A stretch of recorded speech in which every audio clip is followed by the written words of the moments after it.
for the lady from the 77th. Without objection, it is so ordered. We'll now call on the lady from the 8th for the very first time. The lady from the 8th has the floor. Do I have to press a button? Oh, sorry.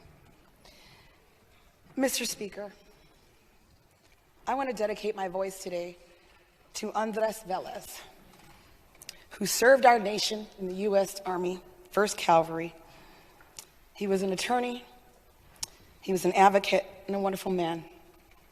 He was my deceased husband, and today is his birthday, Mr. Speaker. So I stand here in honor of him today, Mr. Speaker.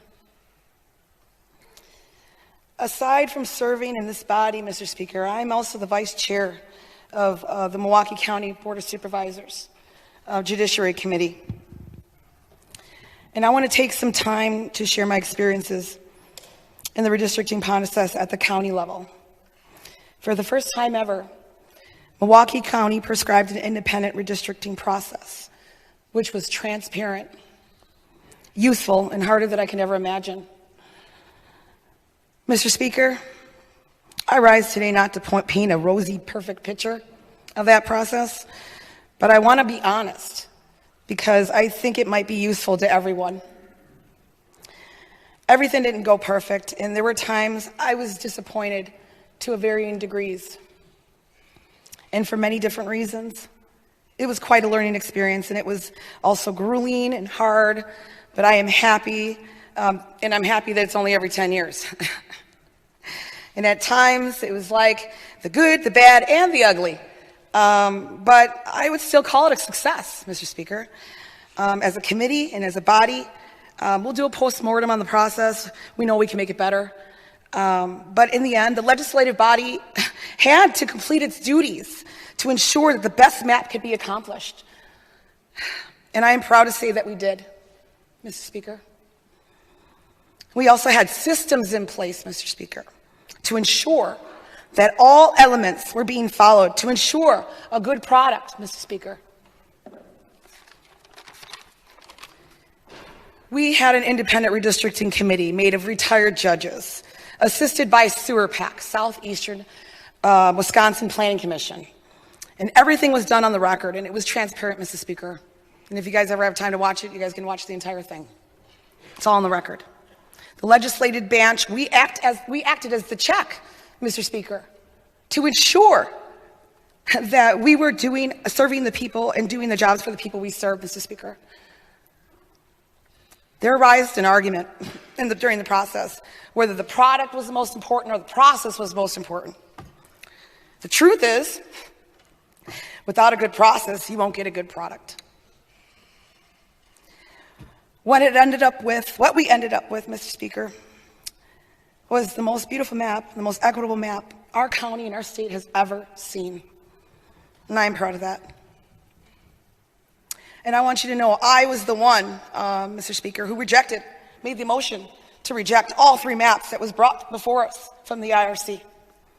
Because we wanted to make sure that we had the best map that we could possibly have. Milwaukee is home to Wisconsin's first and only minority-majority county in our state. We know that Milwaukee County has historically been systematically discriminated against.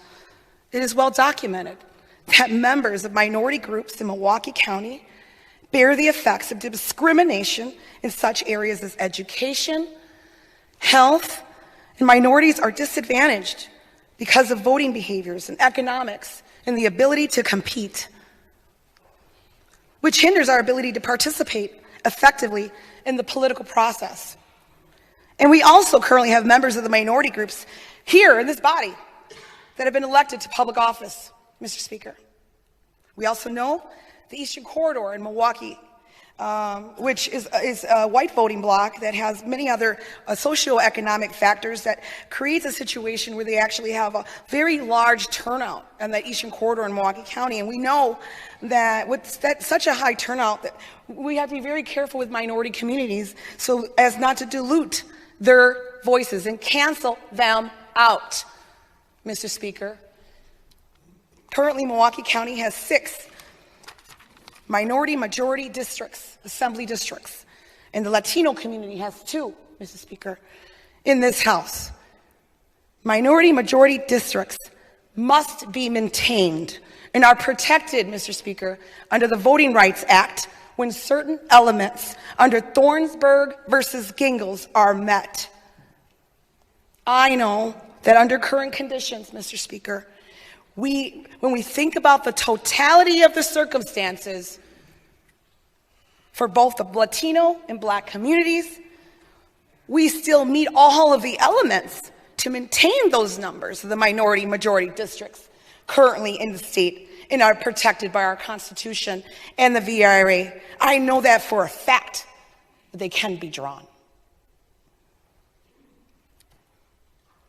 For the Latino community, we have the lowest turnout in our state. We also have people in our community that are counted in the census but cannot vote. This includes those with lawful and permanent residence and other visa holders. Additionally, the U.S. Supreme Court stated, Mr. Speaker, that for the Latino community to elect candidates of our choice, we should be looking at the citizen voting age population. The circumstances for the Latino community is that we must maintain the 8th AD and the 9th AD according to the baldest Eastern Court ruling. We also need to keep the 3rd Senate District compact so that we can have an opportunity to elect our first state senator in our state, and that be our choice, Mr. Speaker, self-determination. The Latino community is 7.6% of our state population, and we have grown. We have grown in the 22 census. According to the U.S. Department of Justice, Mr. Speaker, it is prohibited to adopt or maintain voting practices for the purpose of disadvantaging citizens on account of race, color, or membership in a language minority group. This essence of a discriminatory result claims alleging vote dilution is that a certain electoral law, practice, or structure interacts with social and historical conditions to an inequality in the opportunities enjoyed by minority voters to elect their preferred candidates. States and political subdivisions should take the Voting Rights Act requirements into account when drawing electoral maps. Altering a method of election or maintaining a method of election that can have a potential to discriminate. Discriminatory intent need not only be the motivating factor behind enactment of enforcement to violate the Section 2. Section 2 of the Voting Rights Act prohibits, Mr. Speaker, among other things, any electoral practice or procedure that minimizes or cancels out the strength of members of a racial or language minority group in the voting population. This phenomenon is known as vote dilution. The 14th Amendment to the Constitution also prohibits certain forms of racial gerrymandering in racial electoral districts. The state of Wisconsin is involved in a political partisan battle. No one is looking out for the Voting Rights Act.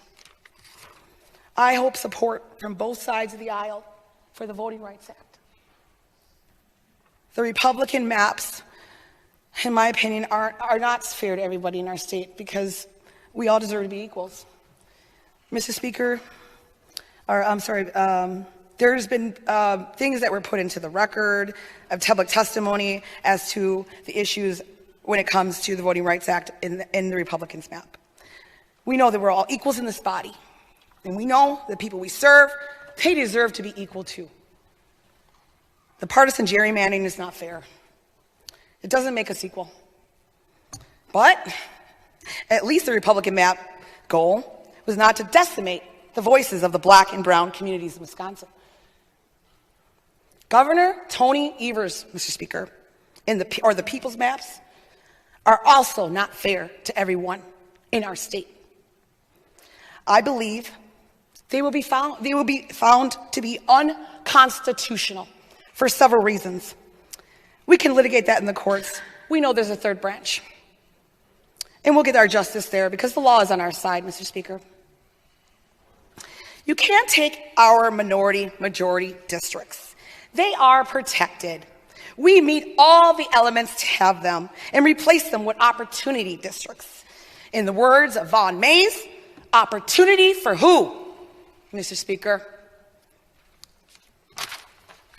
It promotes a white supremacy agenda that says it's okay for other folks who we don't choose, to rule over us and make decisions for us. I will not remain silent, Mr. Speaker, while others unlawfully try to prevent us from electing candidates of our choice. These maps are illegal and a perversion of justice that cannot stand, Mr. Speaker. I will continue to tell the truth about that map.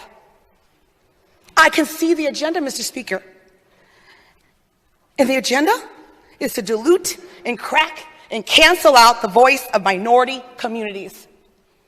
It's regressive, just to create more Democratic seats. There is the intent, Mr. Speaker. These maps will completely remove the ability of communities of interest that are protected by our Constitution, Mr. Speaker, to elect candidates of their choice, to have the right to be equal, just the same way you want to be equal. In the electoral balance, we also want to be equal. And we deserve to count as well. We are all equals in this body again, Mr. Speaker. And all the people we serve deserve to be equal too. You can't say a map is fair that violates the rights of others by denying them their legally protected rights guaranteed under the Constitution. Mr. Speaker, let's discuss a few elements of the map.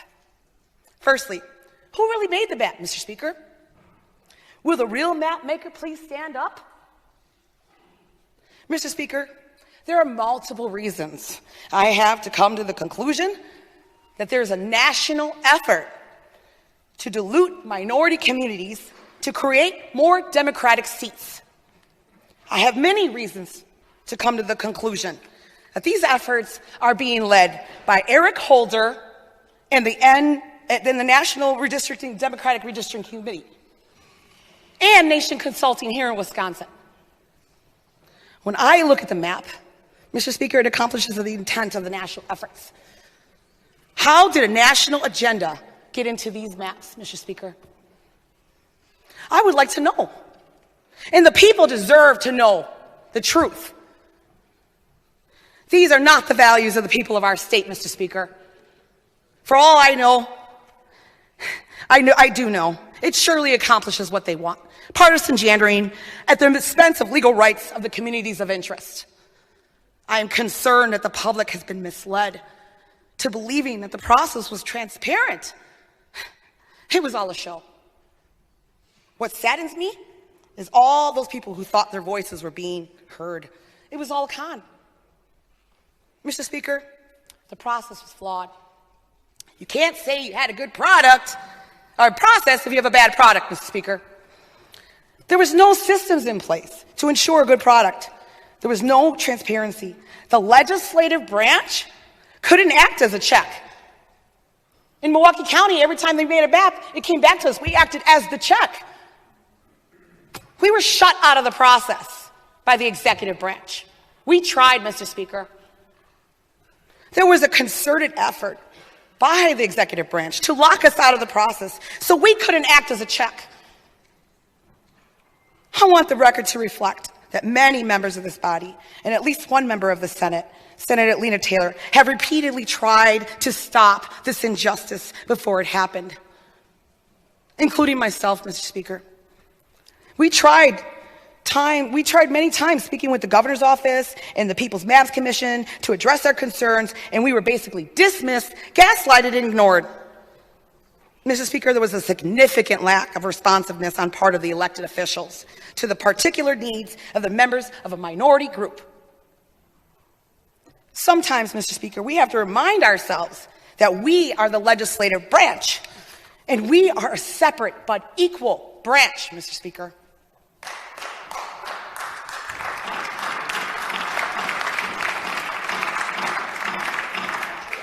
Additionally, Mr. Speaker, I find it very troubling that during the presentation to the Legislative Caucus members, there was a slideshow presented by the NRDC showing the percentages of minority districts in Milwaukee County.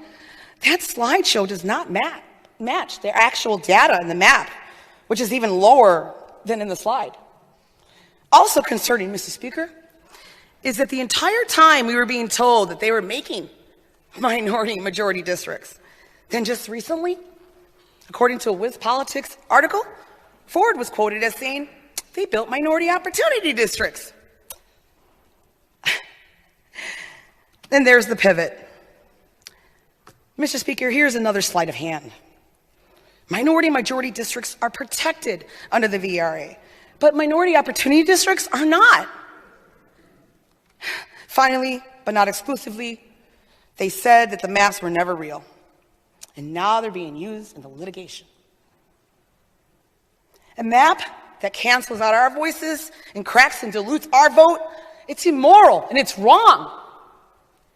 It prioritizes partisanship over the constitutional guarantees and what is right.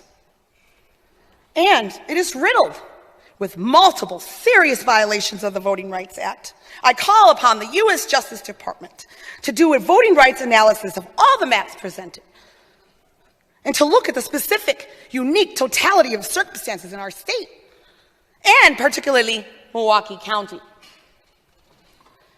The first and only majority-minority county in our state. To sacrifice others' voices so you can have one, it's wrong.